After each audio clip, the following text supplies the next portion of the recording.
سے خیریت اللہ کا شکر بالکل ٹھیک ٹھاک. پارٹی میں قربانی دینے والوں کو سینٹ کی ٹکٹیں نہیں ملتی. مرزا آفریدی جنہوں نے مذمت کی، 9 مئی کی کانفرنسز کی، ان کا نام چلا جاتا ہے.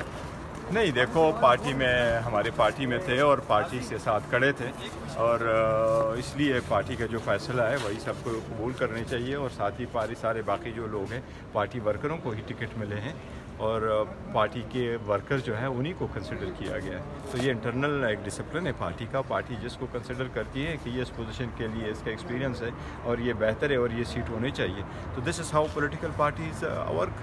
پارٹی میں اختلافات کی جو خبریں ہیں وہ گردش کر رہی ہیں، سنی اتحاد کونسل کے ساتھ بھی اختلافات کی خبریں گردش کر رہی ہیں، کتنی صداقت ہے؟ نہیں دیکھیں، سنی اتحاد کے ساتھ کوئی اختلاف نہیں ہے، اور سنی اتحاد کا فیصلہ بالکل ٹھیک تھا، صحیح تھا، بہتر فیصلہ تھا اس وقت کے جو حالات تھے اس کے مناسبت سے. اور ہم نے تو اپنے پولیٹیکل پارٹی کے لیے کوشش کرتے رہے، اپنے نشان کے لیے کوشش کرتے رہے، اپنے نشان پہ لڑنا چاہ رہے تھے. سپریم کورٹ کو یہ خدشہ بھی ظاہر کیا تھا کہ ہمارے ساتھ بڑے پرابلم ہو سکتے ہیں، تو اس لیے ہم نے تو اپنے اسٹرگل کوشش کی. دوسری بات یہ کہ ریزرو سیٹیں ملنا ہمارا حق ہے. انشاءاللہ تعالیٰ آگے سپریم کورٹ میں جائے گا تو ہمیں یہ سیٹیں ضرور ملیں گی.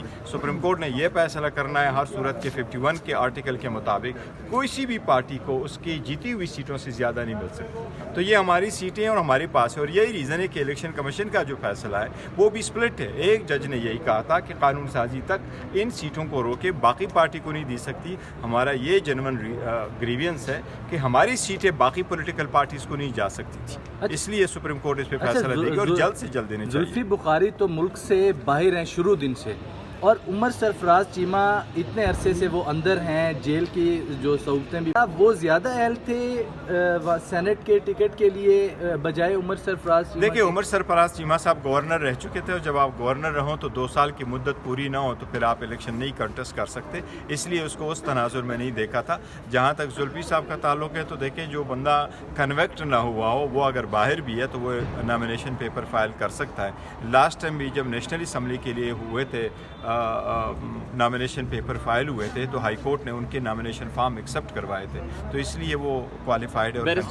یہ کور کمیٹی کے اجلاس میں علی ظفر اور شیر افضل مروت پر کیا پابندی لگی ہے؟ شیر افضل مروت نے معذرت دیکھو نہیں کسی پہ کوئی پابندی نہیں لگی. ہماری جو کور کمیٹی ہے وہ ہم اپنے انٹرنل ڈسکشن کرتے ہیں. پارٹی میں بعض چیزوں پہ اختلاف بھی آ جاتا ہے، آل کل ڈسکشن ہوتی ہے، اور اس قسم کی ڈسکشن آپ کو صرف پاکستان تحریک انصاف میں مل سکتی ہے. ہر ایک جو ممبر ہے وہ کھل کے بولتا ہے، اور ہم in the best interest of the party کرتے ہیں، اور سارے سنسیئر ہے اور فل فورس کے ساتھ لگے اور بڑے سخت وقت میں. اچھا گور صاحب، یہ بتائیے گا کہ as a chairman P T آپ کی فیصلوں میں پارٹیسپیشن کتنی ہے، یا آپ صرف خان صاحب کے فیصلوں کو امپلیمنٹ دیکھو، خان صاحب ہی چیئرمین ہے، وہ میرے چیئرمین تھے، وہ میرے چیئرمین ہے، وہ میرے چیئرمین رہیں گے. وہ پاکستان تحریک انصاف کے لیڈر تھے ہیں، چاہے وہ جیل میں چاہے وہ جیل سے باہر ہے. تو ہر ڈیسیجن خان صاحب کا ڈیسیجن ہے، ہم کمیونیکیٹ کرتے ہیں، نمائندے کے طور پہ کام کرتے ہیں. ڈکٹیٹرشپ ہو گئی، ون مین آرمی؟ نہیں کوئی ڈکٹیٹرشپ نہیں. دیکھیں، کور کمیٹی دیکھو، کور کمیٹی ایک ہماری جو ریکمنڈ کرتی ہے، اور خان صاحب کا ڈیسیجن ہی فائنل ڈیسیجن ہوتا ہے.